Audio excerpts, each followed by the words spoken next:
समन्वय समिति द्वारा आयोजित ये तीसरा बुद्ध विहार का राष्ट्रीय अधिवेशन है।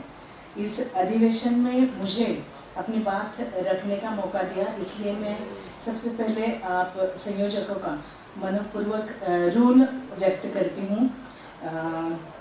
यहाँ पे ये जो चर्चा सत्र है जिसमें विहार संस्कृति का निर्माण में बुद्ध विहार समन्वय की भूमिका, इसमें जो मेरे साथी हैं जिन्होंने अपनी बात रखी, जयाजीराव पाइकराव, डॉक्टर उल्लास अंबेडकर सर और स्मिता खन्नार जी, और जो अध्यक्ष है इस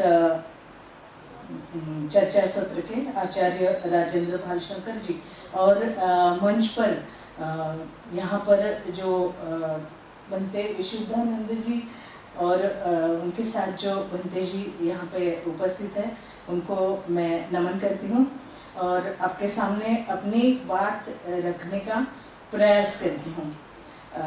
महाकार्मिक तथा गौतम बुद्ध, महामानव डॉक्टर बाबा साहेब आम्बेडकर, स्त्री मुक्ति की उद्गाती महाप्रजापति गौतमी और जो परिवर्तन की मूवमेंट है उसे मैं सबसे पहले विनम्र अभिवादन करती हूँ और आपके सामने अपनी बात रखने का प्रयास, यह शब्द मैं बार बार दोहरा रही हूँ क्योंकि मेरी जिंदगी का ये पहला अवसर है कि मैं हिंदी में बात करने का ये प्रयास ही है मेरा, और आप समझ लीजिए क्योंकि हम जो है महाराष्ट्रीयन लोग हैं और मराठी में बात करने की आदत है, लेकिन यहाँ आउट ऑफ महाराष्ट्र हमारे भाई और बहन यहाँ पे आए हुए हैं, इसलिए मैं मराठी में आपके सामने बात करना चाहती हूँ। वो तो होने ही वाला है अपने आप जैसा बन पड़े वैसा करना चाहती हूँ। यहाँ पे हमारे पितृतुल्य डॉक्टर आगलावे सर है और मैंने उनका सुना, उन्होंने बहुत ही अच्छे हिंदी में बात करी क्योंकि वो एमपी वगैरह नागपुर के नज़दीक है। हमारे महाराष्ट्र में हम मराठी चलती रहती है, लेकिन फिर भी मुझे ये अच्छा लगता है कि ये अवसर मुझे ये तीसरे राष्ट्रीय अधिवेशन ने मुझे ये अवसर प्रदान किया क्योंकि हम जो चीजें हमें इजी लगती है उसी में करते रहते हैं। और मैंने सोचा कि चलो अभी यहाँ पर आने के बाद ही मैंने सोचा कि नहीं, मैं हिंदी में बात कर लूंगी क्योंकि दिस इज एन अपॉर्चुनिटी और अपनी जो लिमिटेशंस है वो लिमिटेशंस लांघने का प्रयास करना चाहिए। ये हमें डॉक्टर बाबा साहब अम्बेडकर जी ने सिखाया है। बाबा साहब ने बोला है कि तुम सोने की लेवल का काम करोगे तो वो लोग कथील के लेवल से तुम्हें वो आकेंगे, तो इसीलिए हमें और ज्यादा प्रयास करना पड़ेगा। और ये सारे लोग हैं मेरे भाई बहन हैं और पूरे देश से, अलग राजस्थान है, गोवा है, अलग अलग जगह से यहाँ पे आए हैं, तो उनके साथ अगर मुझे कम्युनिकेट करना है, उनके साथ अगर संवाद करना है तो उन्हें जो भाषा समझती है उसी भाषा में बात करना जरूरी है। इसीलिए एज अ स्टूडेंट, एक विद्यार्थी के तौर पे मैं ये आपके सामने बात रखने का प्रयास कर रही हूँ। तो ये जो बुद्ध विहार समन्वय के लिए ये अधिवेशन है, तो यहाँ पे बात करते हुए मुझे मैं कबीर जी का दोहा आपके सामने पहले रखना चाहूंगी कि गुरु गोविंद दोहु खड़े काके लागू पाए, गुरु गोविंद दोहु खड़े काके लागू पाए, बलिहारी गुरु की जिन गोविंद दियो बताए, बलिहारी गुरु की जिन गोविंद दियो बताए। ये बुद्ध विहार समन्वय समिति का अधिवेशन है और ये बुद्ध के बारे में बात चल रही है, तो मुझे फिर ये याद आया कि बुद्ध से हमारी मुलाकात किसने करवाई, हमें बुद्ध से किसने मिलाया। हमें महामानव डॉक्टर बाबा साहेब अम्बेडकर जी ने बुद्ध से मिलवाया, उनके आंचल में हमें लाके बाबा साहब ने डाला है। तो अगर मैं ये बुद्ध विहार समन्वय समिति का ये जो अधिवेशन है और ये सब बुद्ध विहारों का समन्वय होना चाहिए, इस ढंग की बात, एक अच्छी पहल अगर हो रही है तो मैं देखती हूँ जो बातें चल रही है, जिस ढंग से यहाँ पे अपना पक्ष लोग रख रहे हैं, मुझे बहुत अच्छा लगा। मैं उनका सबका अभिनंदन करती हूँ कि इस ढंग से कि हर तरफ आज का जो प्रतिगामी माहौल है, जिस ढंग से सब लोगों को बांटना बंटवाना जारी है, ऐसे माहौल में हम सब लोग एकीकरण की बात कर रहे हैं कि बाबा साहब अम्बेडकर चाहते कि भारत बौद्धमय हो, भारत को बुद्धमय करना था, ऐसा बाबा साहब का मिशन था। और मैं समझती हूँ कि उस तरफ कुछ आगे ले जाने का आपने ये काम शुरू किया है, इसलिए मैं आपका तहे दिल से अभिनंदन करती हूँ कि ये बहुत अच्छी और आज के लिए बहुत जरूरी बात है जिसे लेके आप आगे आ रहे हो, और उसमें मुझे आने का आप लोगों ने अवसर दिया है। मैंने बोला कि बाबा साहब ने हमें बुद्ध से परिचित करवाया, तो बाबा तो पूरे विश्व में बुद्ध का जो आकलन लोगों का है, अलग अलग तरीके का बुद्ध, जैसे हमारे वो चारवाक का एकांक जो है, तो उसमें कि हर कोई वो 4 अंधे और हाथी की एक कथा वहां पे बताते हैं। तो जो 4 अंधे लोग हैं, अलग अलग तरीके से वो हाथी की तरफ उनका जो अंडरस्टैंडिंग है, उनकी जो समझ है, उन्हें हाथी जिस ढंग से समझ में आता है वो अलग अलग तरीके से उसका टेस्टिंग करते हैं। जिसने कान को हाथ लगाया बोलता है कि हाथी सूप की तरह है, जिसने पूंछ को हाथ लगाया वो बोलता है कि नहीं ये जो झाड़ू होता है वैसा है। ऐसे हर आदमी जो है, हर शख्स जो है, वो जो अंधा शख्स है, अलग अलग अपने तरीके से वो हाथी जो है, हाथी का आकलन करता है और उस ढंग से वो प्रयास करता है, उस ढंग से समझता है। और मैं समझती हूँ कि पूरे विश्व भर में तथागत बुद्ध का जो फिलॉसफी है, तथागत बुद्ध ने जो को विचार दिया है, तो अपने अपने तरीके से हर किसी ने अलग अलग ढंग से तथागत बुद्ध के विचार को समझा है और उसी तरह से लोग मान रहे हैं। इसलिए हमें पता है महायानी बुद्ध है, हीनयानी बुद्ध है और तांत्रिक बुद्ध है, बहुत सारे अलग अलग उसमें जो पंथ है, और उसी ढंग से लोग वो उसे ऑपरेट करते हैं, आगे लेके जा रहे हैं। इसीलिए समन्वय करना बड़ी मुश्किल बात है, क्योंकि हर कोई अपना अपना वो जो पंथ है, उसे अपना कल्ट उसे लेके जा रहा है, और हर कोई अपने अपने जो विचार है वो उस विचारों के ऊपर एकदम अड़िग है, वो नहीं चाहते कि बदले। और इस ढंग से वो समन्वय होना ये बहुत मुश्किल ऐसी बात है, और ये मुश्किल बात आसान करने के लिए आपका ये प्रयास जारी है। इसलिए मुझे लगता है ये इसका अभिनंदन होना चाहिए, इसका स्वागत होना चाहिए। ये मुश्किल क्यों लगता है, मुझे एक छोटा सा एक किस्सा है, मैं आपको यहाँ पे बताना चाहती हूँ कि एक राजा था और उस राजा की जो कन्या थी, राजकन्या, तो उसका विवाह करना था, स्वयंवर के लिए उसने पूरे जगह जगह पे लोग भेजे, उनके जो कर्मचारी थे सॉरी उनके जो वर्कर्स थे, उनको जगह जगह पे भेजा कि नहीं मुझे अपनी लड़की के लिए एक अच्छा वर ढूंढना है। तो अच्छा वर बोले तो वो जो राजकन्या थी उसका कहना था कि मुझे शादी तो करनी है, लेकिन वो जो वर है वो 36 गुनी होना चाहिए, उसमें 36 गुण होना चाहिए। तो वो जगह जगह पे ढूंढ रहे थे, लेकिन 36 गुनी वर कोई मिल नहीं पा रहा था। तो ऐसे वो उनका प्रधान जी वो ढूंढने के लिए जा रहे थे। एक जगह पे एक खेत में एक क्या बोलते हो वो हाँ वो मेंढपाल को क्या बोलते हो, वही तो नहीं याद आ रहा। तो वो जो है हाँ गठरिया, वो गठरिया वहां पे था, और एक खेत में काम करने वाला एक आदमी वहां पे था। तो प्रधान जी थक हार के वहां पे गया और बैठा, तो उसने ऐसे ही बातों में पूछा कि अरे ये ऐसे हमारे राजा है, उनकी एक कन्या है, उसकी शादी करनी है, लेकिन हमें 36 गुनी लड़का चाहिए और मिल नहीं रहा। तो वो जो खेत में काम करने वाला आदमी था, किसान, उसने बोला कि ये जो हमारे पास लड़का है ये बड़ा ही अच्छा है, 36 नहीं लेकिन 34 गुण में इसमें है। तो बोला प्रधान जी होशियार था, होशियार ही रहता है प्रधान जी, आपको पता है। तो उसने बोला कोई बात नहीं, 36 नहीं 34 तो है ना, तो चला लेंगे काम। तो उसने पूछा कि ठीक है, 2 गुण जो है, जो नहीं है वो छोड़ देंगे, 34 जो है तो ठीक है, अच्छा, लेकिन बताओ तो सही कि 2 कौन से गुण उसमें नहीं है, वो तो बताओ। तो उसने कहा कि एक बात ऐसी है कि इसने कोई शिक्षा ली नहीं, इसे ये अज्ञानी है, इसे कुछ ज्ञान नहीं है, ये एक पहली बात है। और दूसरी बात क्या है उसने पूछा, तो वो बोला कि ये अज्ञानी तो है लेकिन ये किसका सुनता नहीं, उसे किसी का सुनने का आदत ही नहीं, सुनता नहीं। तो वो अपने समाज की भी मैं समझती हूँ ऐसी बात है।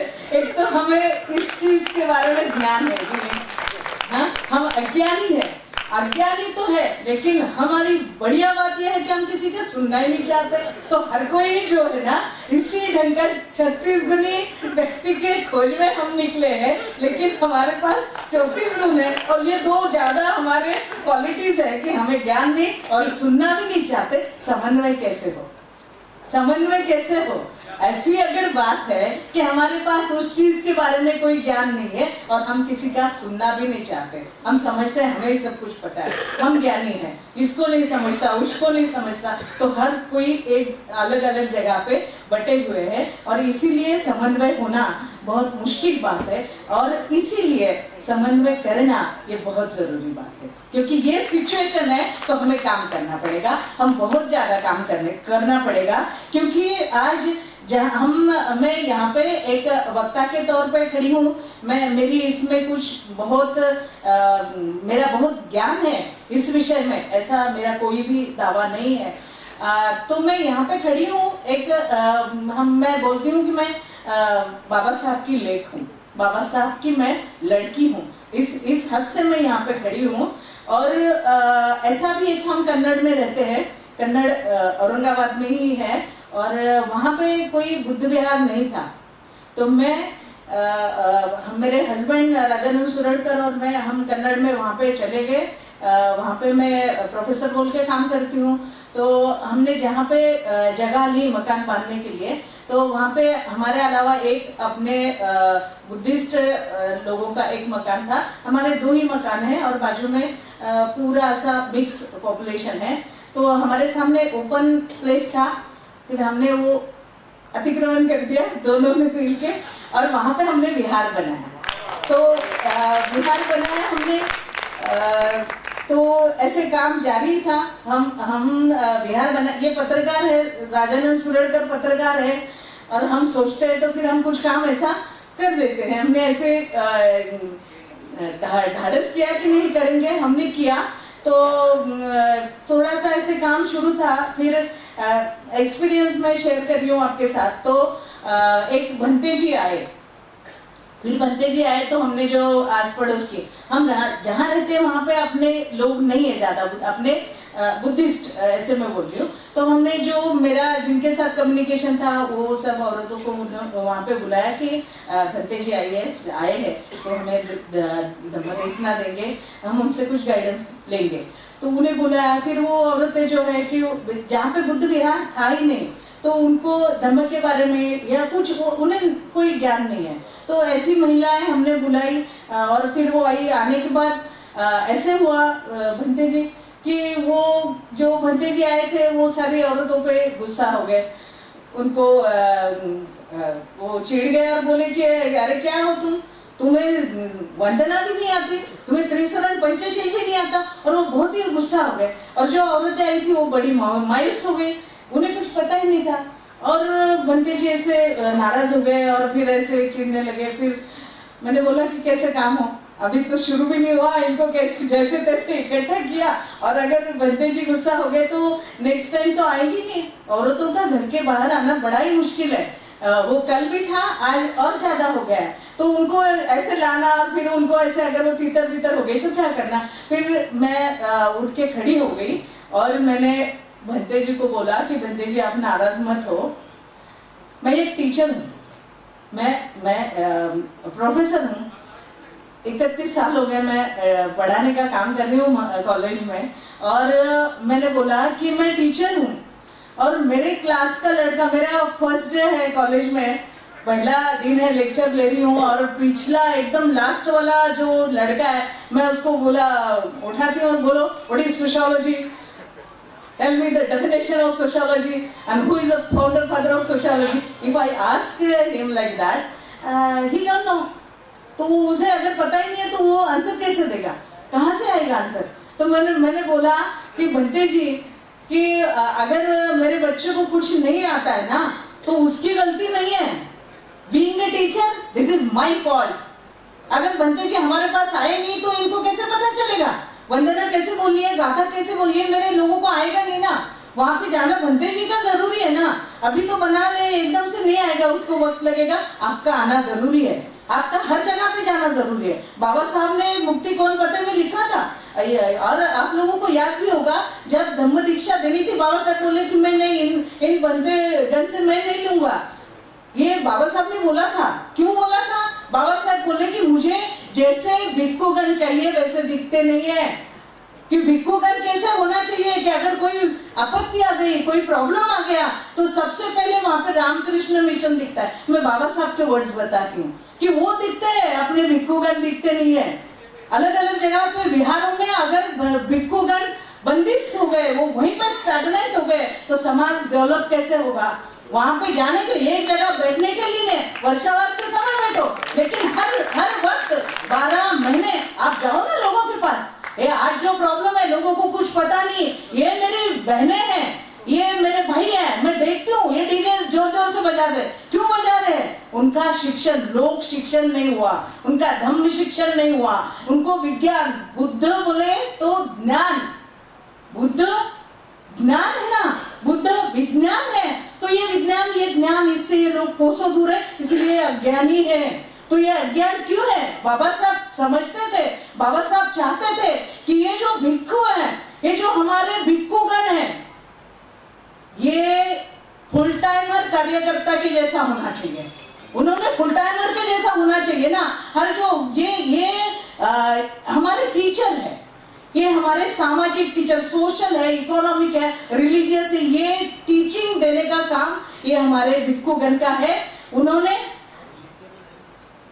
इसी ढंग से हमको पढ़ाना चाहिए, हमको सिखाना चाहिए. हर बार अगर टीचर सिखाएगा तो बच्चा जब ही जाके स्कॉलर बनेगा ना. हमारे पास अगर बनते जी नहीं आए, वो कहीं एक ही जगह पे अगर बंदिश हो गए तो समाज में तो प्रॉब्लम होने ही होने हैं. और इसीलिए मुझे लगता है कि समन्वय समिति की ये जो पहल है ये बहुत जरूरी है. बाबा साहब ने बुद्ध का स्केच निकाला था, बाबा साहब ने बुद्ध का जो स्केच निकाला था, वो उस स्केच में बुद्ध की आंखें बंद नहीं थी. मैं अभी देखती हूँ, मैं जाती हूँ, गोयनका जी का बहुत गुणगान होता है. अभी गर्भ संस्कार की बातें हुई. अभी वो जो है, मैं बाबा साहब को कर्मकांड वाला बुद्ध नहीं चाहिए था. बाबा साहब ने विज्ञानवादी बुद्ध हमें दिया. बाबा साहब ने हमें सोशल, वो जो है कि बुद्धि का जो है देने वाला है, उस ढंग के बुद्ध हमें दिए. आंख बंद करके समाधि लेके बैठने वाला बुद्ध हमें बाबा साहब ने नहीं दिया. हमें चलने वाला, चलते हुए जो जा रहा है, लोगों तक पहुंच रहा है, जिसकी आंखें खुली है, जो प्रॉब्लम्स देख रहा है और सिर्फ देख नहीं रहा, सोल्यूशन दे रहा है, ऐसा बुद्ध बाबा साहब ने हमें दिया है. और जो बाबा साहब ने दिया हुआ बुद्ध है, वही बुद्ध हमें बिहारों में चाहिए. वही बुद्ध जिस बिहार में हो, ऐसे बिहारों की समिति का समन्वय होना चाहिए, ऐसे मैं सोचती हूँ. और ऐसे अगर समन्वय हो रहा है तो हम दिलो जान से उसमें हर कोई, जो कोई बुद्धिस्ट है, जो कोई बाबा साहब का फॉलोअर है, वो हर कोई फॉलोअर ऐसे समन्वय समिति के लिए दिलो जान से काम करेगा, जरूर करेगा. ये मैं मानती हूँ, ये मैं समझती हूँ. यहाँ पे हमारे श्रोतागण में चेतन कामड़े बैठे हुए हैं. इन्होंने ऊर्जा भूमि का बहुत बड़ा काम यहाँ पे किया है. अपनी दीक्षा भूमि से भी यहाँ पे शायद बड़ा काम हो रहा है, वो सामने बैठे हुए. और सुनील जी वाकेकर, वो भी यहाँ पे बहुत अच्छा काम कर रहे हैं. और ये जो समन्वय समिति है, जिन्होंने मुझे यहाँ पे अपनी बात रखने का मौका दिया, कि बहुत सारी चीजें हैं, मैं चाहती हूँ कि बोलूं, लेकिन 10 मिनट का समय दिया है. आप लोगों ने देखा, ये पत्रिका मेरे सामने आई, ये पत्रिका नहीं बल्कि इसमें मैसेज है कि नहीं यू हैव टू स्टॉप।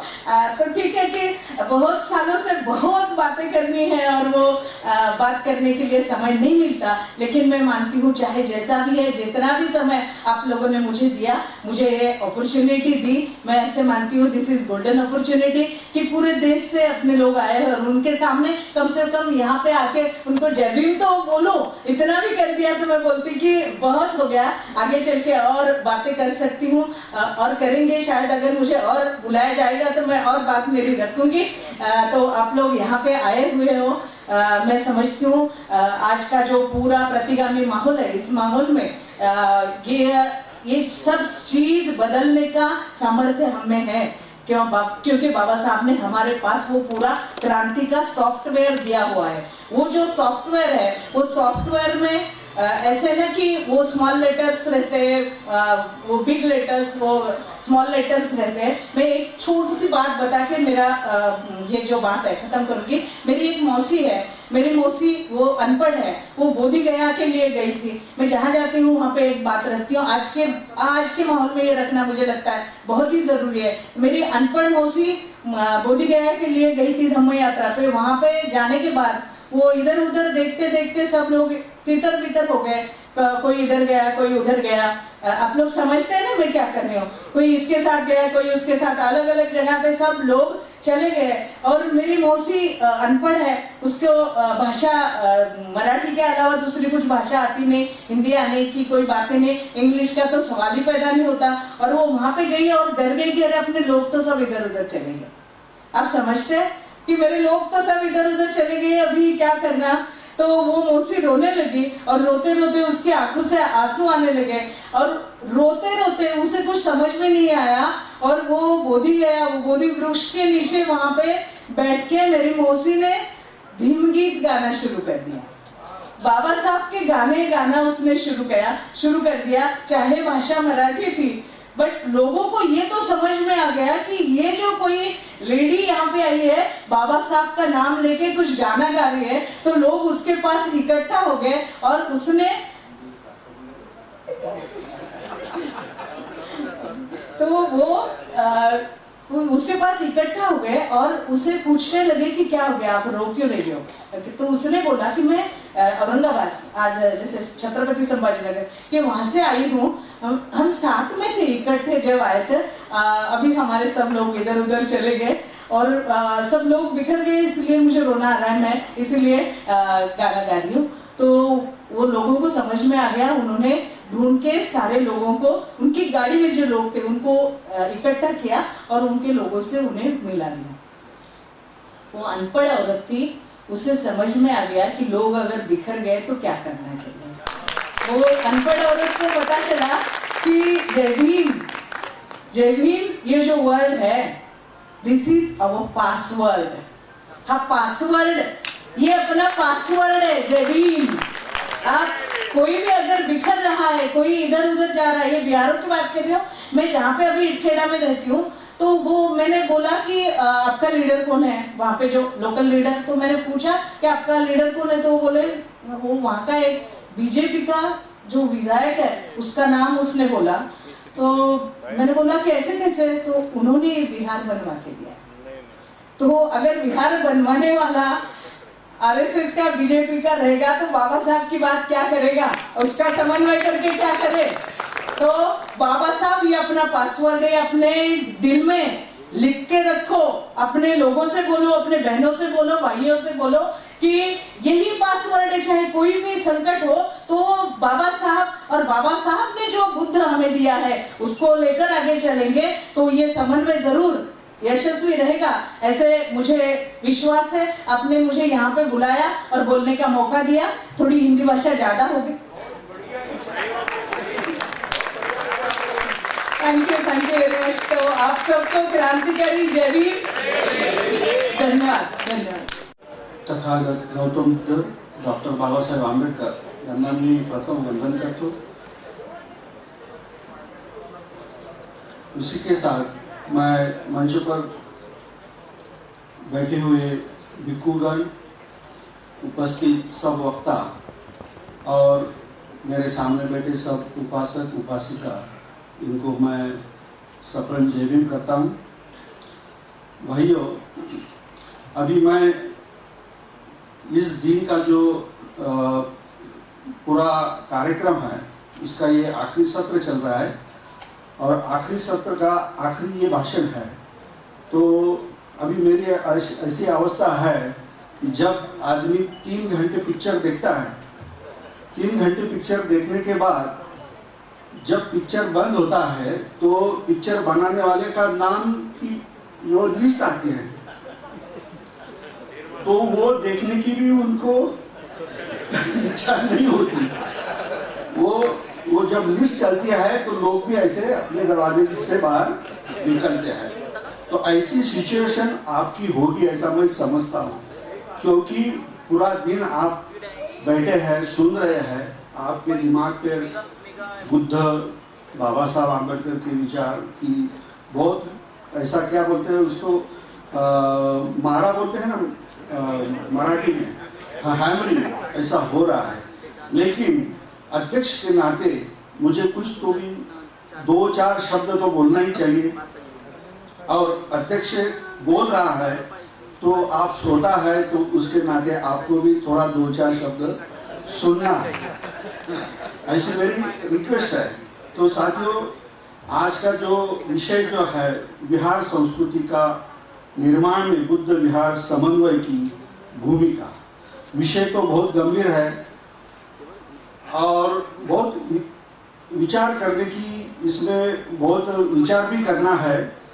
तो ये जो बुद्ध विहार संस्कृति जो ये जो शब्द है, इसमें हम थोड़ा अगर देखेंगे तो ये इसमें विहार जो शब्द है तो ये पाली भाषा में विहरति करके जो क्रियापद है उससे ये विहार शब्द आया है। तो विहार का मतलब होता है यानी मन से विचरण करना, प्रज्ञा से विचरण करना, विहार, विहरति। जैसे कि हम सूत्र पढ़ते हैं एकं समय भगवा अनाथ पिंडकस्य आरामे विहरति। तो भगवान बुद्ध अनाथ पिंडक के आराम में रहते थे ऐसा कहना गलत होता है, रहते थे ऐसा कहना गलत होता है। तो भगवान बुद्ध उस आराम में, अनाथ पिंडक के आराम में मन से, कुशल चित्त से, प्रज्ञा से विचरण करते थे, ऐसा उसका सही मतलब होता है। तो ये जो विहार शब्द जो है और उसकी जो संस्कृति है, संस्कृति की मतलब जो हम खुद बनाते हैं, कृत संस्कृत मतलब हम खुद जो बनाते हैं। तो ये विहार संस्कृति जो है ये हमें उसका अभ्यास करना है। तो वो संस्कृति कैसी बनानी है, उसमें क्या होना चाहिए, कैसे होना चाहिए, ये हमें देखना है। तो ये देखने के लिए ये बुद्ध विहार जो है उसमें समन्वय लाने के लिए पहले हमें एक संस्कृति जो है वो एस्टैब्लिश करनी चाहिए, करने पड़ेगी। तो यही बात हमारी जो बुद्ध विहार समिति जो है, बुद्ध विहार समन्वय समिति जो है, उन्होंने देखी और उनको ये समझ में आया, ये आवश्यकता हुई कि ऐसा होना चाहिए कि बुद्ध विहारों का समन्वय होना चाहिए। तो ये बुद्ध विहार शब्द जो है, तो बुद्ध विहार में क्या होना चाहिए, तो मैं ये बता सकता हूँ आपको कि इसमें ब्रह्म विहार होना चाहिए। बुद्ध विहारों में ऐसी संस्कृति हमें पैदा करनी है, एस्टैब्लिश करनी है, तो उसमें लोग ब्रह्म विहार करें। अब ये ब्रह्म विहार क्या होता है, अब ये ब्रह्म शब्द है तो आप तो कुछ लोग थोड़ा डर गए होंगे या अचंभित होंगे कि ब्रह्म शब्द ये कैसा है। तो ब्रह्म शब्द जो है ये पाली भाषा में है, तो इसका मतलब होता है श्रेष्ठ होता है। इसका मतलब ब्रह्म का मतलब होता है श्रेष्ठ। तो ये जो श्रेष्ठ विहार जो है वो क्या है कि जो हमें बुद्ध विहार में करना है। तो ये जो श्रेष्ठ विहार है उसमें पहला जो फैक्टर है वो मैत्री है। वो क्या है, मैत्री है। फिर बाद में करुणा है, फिर बाद में मुदिता है और फिर बाद में उपेक्षा है। तो ये चार जो फैक्टर है, ये जो चार घटक है, इनके आधार पर अगर हमने बुद्ध विहार में काम करने वाले, कार्य करने वाले लोगों को अगर तैयार किया, तो मैं नहीं समझता कि कहीं बुद्ध विहारों में समस्या उत्पन्न होगी। क्योंकि ये ब्रह्म विहार का पहला ही फैक्टर जो है वो मैत्री का है। मैत्री का है, अगर हमें बुद्ध विहार में काम करना है तो वो मैत्री के साथ करना है, और एक दूसरे को द्वेष नहीं करना है, मतलब हमें करुणा के साथ काम करना है। और ये दोनों अगर हो सकते हैं, करते हैं, तो प्रसन्नता मतलब मुदिता ये होता है। और प्रसन्नता जो होती है उसमें कोई लोभ नहीं होता, उसमें कोई लोभ नहीं होता, मुझे ये मिलना चाहिए, मुझे वो मिलना चाहिए, ऐसा कुछ नहीं होता। तो आदमी अपने आप उपेक्षा में चला जाता है, मतलब वो सुख दुख के परे चला जाता है। तो ये जो विचार है, इससे तैयार हुआ जो आदमी है, इंसान है, कार्यकर्ता है, अगर बुद्ध विहार में काम करे, तो मुझे नहीं लगता, विहार की तो बात छोड़ दो, पूरे ये जो बुद्ध का मार्ग है या हमारी जो चळवळ है, त्या चळवळीमध्ये कुठेही कहीं भी समस्या उत्पन्न नहीं होगी। तो यही बात पकड़कर, यही बात सामने लाकर अशोक भाऊ सरस्वती ने जो भी ये प्रोग्राम हाथ में लिया है, ये बहुत ही सराहनीय है। ये ऐसा समझे कि ये बुद्ध विहार समिति का जो बुद्ध विहार संस्कृति का निर्माण करना है, तो ये एक सागर है। और जो बाकी क्षेत्र में जो काम करने वाले लोग हैं वो नदियां हैं। तो ये समन्वय समिति कभी ऐसा नहीं कहते कि आप जो क्षेत्र में काम करते हो वो छोड़कर इस क्षेत्र में आ जाइए, आप वहीं पे भी काम कीजिए, लेकिन ये जो सोशल प्रॉब्लम है या धार्मिक प्रॉब्लम है, उसको छुड़ाने के लिए ये समन्वय समिति जो है उसके अंदर भी आप काम कर सकते हैं। तो ये जो संस्कृति हमें एस्टैब्लिश करनी है, तो उसमें क्या करना है, तो हमें धर्म को चिरस्थायी करना है, मतलब उसका ह्रास नहीं होना चाहिए। तो ये क्यों हुआ, ये आपको सबको मालूम है कि बुद्ध धर्म का ह्रास इंडिया में कैसा हुआ। तो उसके लिए ये मनुवादी ही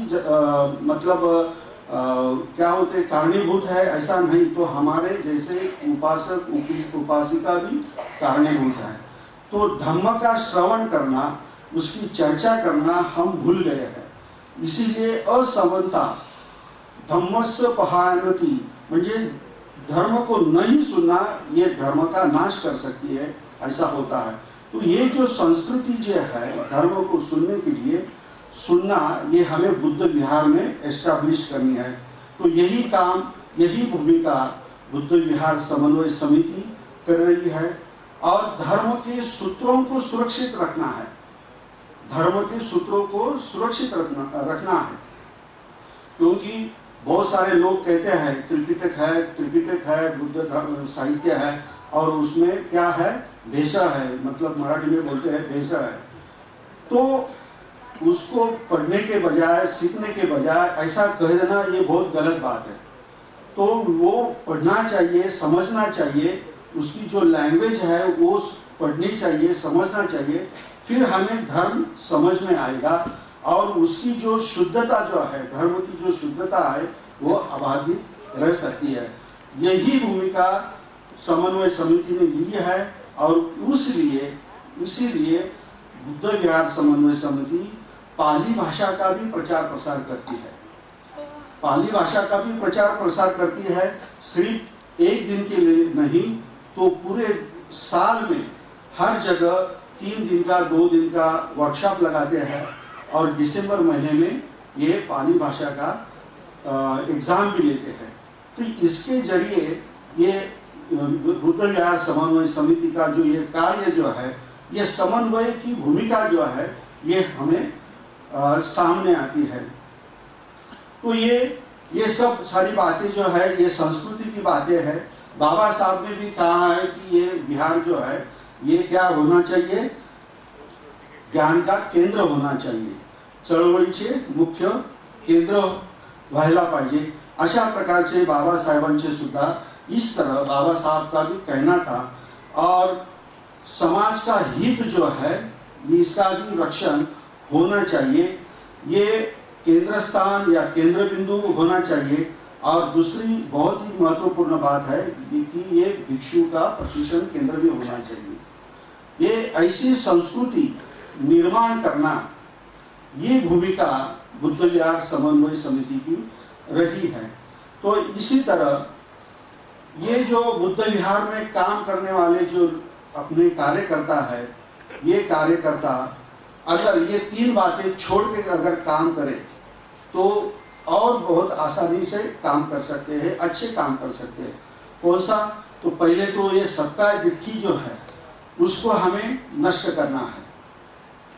सत्ता दिट्ठी का मतलब होता है, सत्ता दिट्ठी का मतलब होता है मैं हूं, मैं खुद हूं, मैंने ये विहार बनाया है।